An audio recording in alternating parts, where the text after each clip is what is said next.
Hi, this is another digital twin experiment as a proof of concept using Unity 6, ESP32 and the same as before, the local Mosquitto server. Okay, let's have a look at the demonstration first. The moving block, hit the black block, turn the lights off.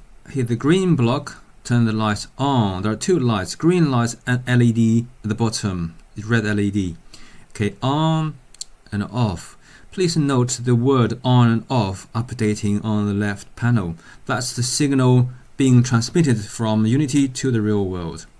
Okay, I'm pressing the button now to control the room lights on top of the green lights in the virtual world. Okay, the real button sends signals. You can see the list is updating as well. Okay, so by now we have achieved digital twin in the real sense. We have got two-way control, real world signals sent to the virtual world, control them, and virtual world sends signals to the real world.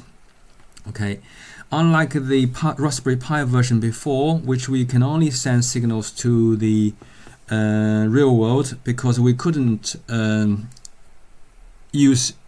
get input signals. Okay, now ESP32 allows us to do that. Now, you may say this is not something new. Digital twin probably is not something new. It's a new term.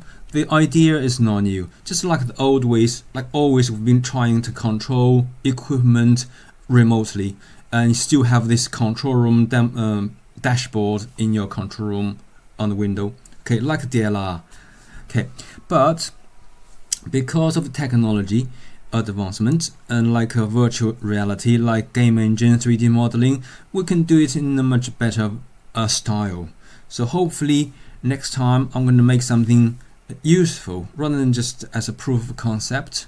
We'll make something useful, better looking at least, and I hope you will enjoy that. Thank you very much for watching.